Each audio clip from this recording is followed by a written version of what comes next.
Congratulations, the perfect start to the season carries on. 5 wins from 5, must be delighted.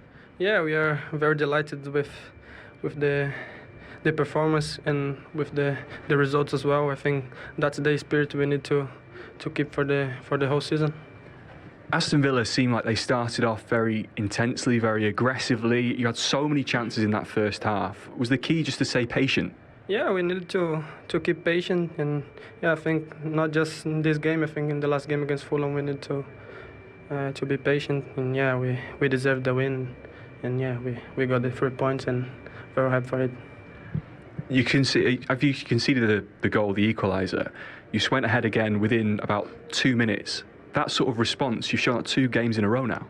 Yeah, of course, we always try to score, and we conceded a goal in the set pieces, and yeah, we were a bit upset, but we went for it again, and we scored another goal, and yeah, that's the mentality we need to have. Gabriel Jesus coming into the front line this season seems to have made a real impact. How much easier does it make your job up front? So much easier. That guy is a beast. He's anywhere. He's everywhere on the pitch, and we are so happy with him and like to have him here. And the crowd here, everybody that's been to a game at the Emirates this season has said how loud it is, how intense the crowd is. How much does that intensity off the pitch help your intensity on it? They are helping us a lot, and we are just trying to make them proud. Well done tonight. Thank you. Danny's right with his question there. The fans are right behind the team just now, aren't they? Well, we talked before, didn't we, about the game, saying that when you've got players that you can believe in, then it's a two-way thing. The players have got to do things on the pitch that make the fans believe in them, and they're certainly doing that. And then it's this perfect marriage, and the atmosphere again was quite magnificent again tonight. And you need that, of course, when you, as they did at the weekend, go a goal down, and today when Villa went level, they respond. And it becomes a really good atmosphere for those players to play in. It got a little bit toxic around the end of the Wenger years. Now we're looking at, stepping on from Emery, and now it's Arteta. It's really his team. Yeah. And there's a belief that's forming, but it comes from those front players that Arsenal have. They give all those players the belief that we can get it into those guys, they'll score the necessary goals. Just wonder if the Arsenal of the last 2 seasons, would they have found a way to win like they did tonight, even against Fulham at the weekend? Well, I think that the character of Arsenal has always been the question mark, the massive question mark, for all the way from Martin's days, where you really saw that grit of Arsenal. I think you're seeing that now. They come back at the weekend from Fulham. They responded today straight away within a minute, of the equaliser. So that character's running all the way through the team. It starts from Jesus, relentless pressing up front. Martinelli works hard, Saka works hard, and then you've got the midfield with people like Saka in there. So I love to see the character of the team in Arsenal, and I think that's going to bode well for them throughout the season. Those battling qualities they talk about on Arsenal, did you see a bit more of that from Villa in the second half, Gabby? What you were crying out for? Yeah, I did see it. Aston Villa second half, they were throwing their bodies, making blocks. Mings, Konsa making blocks in the second half. And even in possession, they were more brave. You saw them keeping the ball, trying to create opportunities. I love the moment where Jacob Ramsey ran through the middle. That's what I've been calling for. He gives it to Bailey, he shoots, saved and out for a corner. So it was better from Aston Villa second half. But Steven Gerrard are going to want to see it in 90 minutes, not just 45. But hopefully next game against Manchester City, they can take that second half into that game and do better. And that run you talked about, that led eventually to the first and second corner that Douglas Luiz then scores directly from and gives Villa so much hope at this point. Yeah, 100%. He'd done this in training before the Bolton game in the Carabao Cup. And then he did it against Bolton. He's done it against Bolton, something that they'll be practising on. He's done it again, and you've got to look at Ramsdale, haven't you, Martin? He's got to be in front of Kamara there and not get bullied by a midfielder. But it's a great corner, though. Is that even a question in your mind, Martin? Well, for all of that, I'm shouting, screaming before it comes in, near post. We need a player at the near post.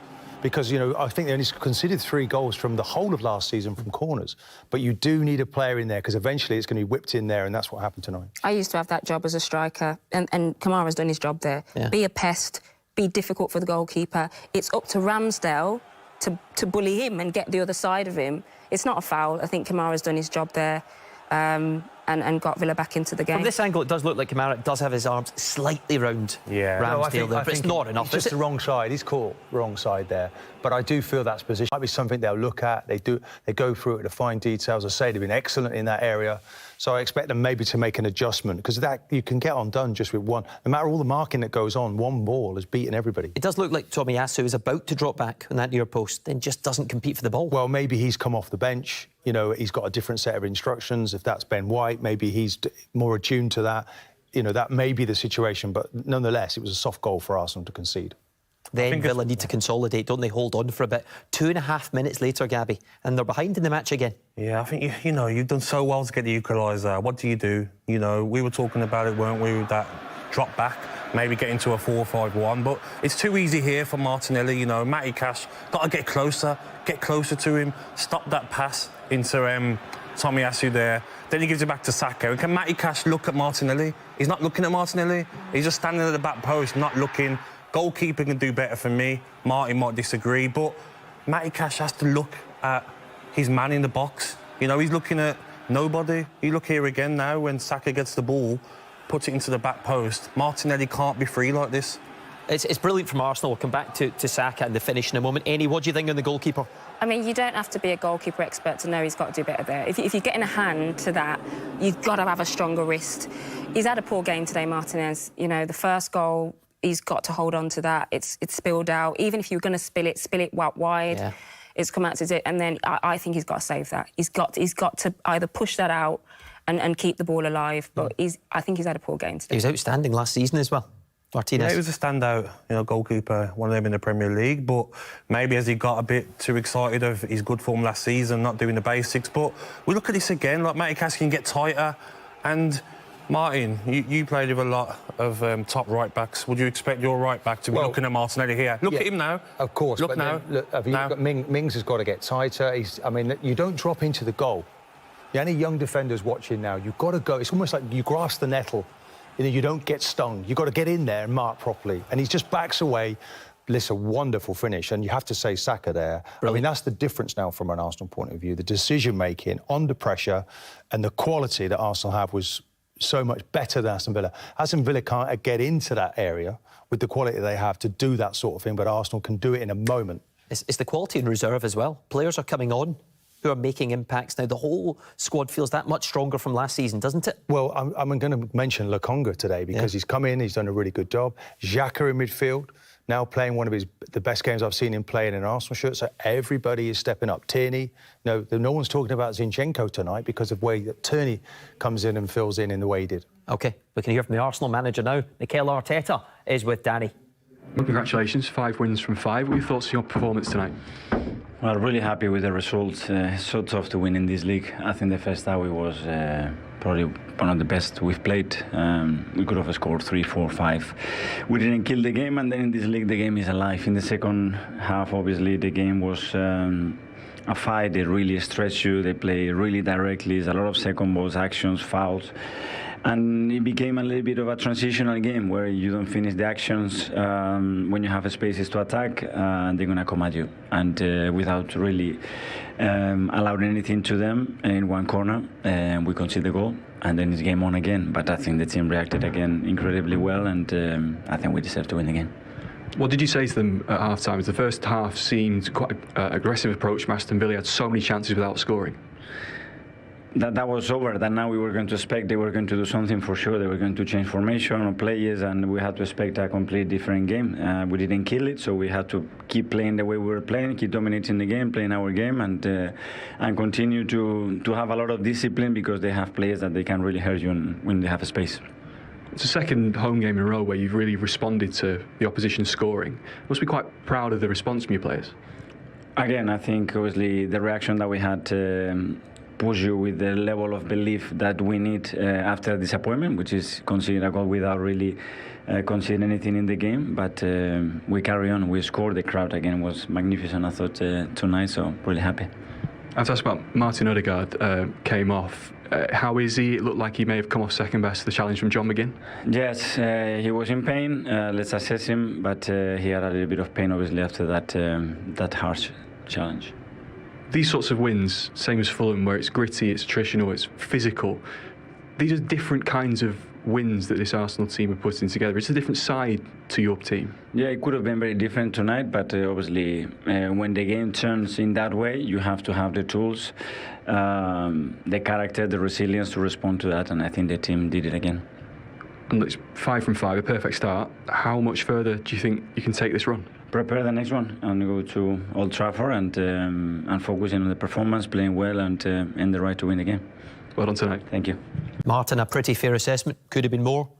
Villa stayed in the game, but they found a way. They did, and I shared his concern. All those opportunities created, only one goal. That was always the problem from an Arsenal team. I thought they actually a little bit tired. Then the substitutes came to the rescue. Again, we're talking about them. Nketiah, I mean, he's a player that's, I saw him at the weekend and he just seems to get better and better. I mean, a fan's favourite because he's trying to run into the channel and it opened the game up again and Holding coming on. So everything's going beautifully well for Arsenal right now. They played really well in the first half too, and Gabriel Jesus with yet another goal now. 3 goals, 3 assists already in his Arsenal career. Yeah, we talked about Jesus before the game. He's coming from a Man City team that have won so much and, he's the leader in the team now, is confident and he's just an archetypal striker. He stays alive here, first to it, gets in front of Mings and then finishes it. But this is someone on form. He's already scored, as you said, twice. This is his 3rd and he's got assists as well. But his work rate off the ball as well is what keeps him alive. He's a real driver of this team. Yeah, great goal. But again, I think Martinez has got to do better there. Yeah, Gabby, you have said that the goalkeeper should do better, but just focusing on Arsenal right here, is he the type of player that can drag them up to that next level? 100%, yeah, 100%. For me, he's the sort of striker Martin will know playing a centre-half, that centre-halves must dread playing against, because most strikers don't anticipate that from Martinez spilling. He's there in front of Mings. He wants to get the goal more than the defender wants to defend. And I really feel he can take Arsenal definitely into the top 4 this season. The only concern, Odegaard, if he's injured, it looks like he was suffering a bit after that challenge from John McGinn. No, I don't think it's too bad, precautionary perhaps, to take him off. Another big game, Old Trafford is always a wonderful occasion, isn't it, Arsenal? Wasn't a great tackle, he got a yellow card for it. No, and I think it was... it came out of the fact that Gerrard really wanted his players to get stuck in tonight. We saw lots of that, no problems. Everyone playing for Steven Gerrard, I don't see any issues there. Maybe, obviously, there's a bad challenge, and the young man's had to go off. And he's been outstanding. The captaincy seems to have developed his game, seems to have taken him to another level, his vision now, and the goals he's scoring as well. So they need to get him back quick. Yeah, they need their captain. What about these games to come now? Next up, as you just said, Manchester United, another test, the kind of game you used to love. And then on the horizon, look ahead there, PSV at home. Sure, you'll be doing that game for BT Sport. You might see an old friend. Well, Ruud van Nistelrooy going head-to-head again. Yeah. I don't think he'll probably remember me, by the way. He's gone on to better things. He will not have forgotten you. I decided to work with you instead, Daryl, so... well, we might be there. Will you go for a chat on the night? Will you go and see Ruud? Say hello. I haven't got a problem with anyone. Let's see if he's got a problem with me. The good thing is... well, there we go. There's the challenge. The good thing is all of those fixtures look good for Arsenal now, don't they? Yeah, I think it's going to be a big test against Man United. Man United have just come off a great result against Liverpool. They'll be hungry to get another big result against a team in form. I think that's going to be a big test for Arsenal. Acid test. Acid, that's the one. If they win there, then we start to think, hold on, Arsenal definitely going to be going all the way to put Man City under pressure.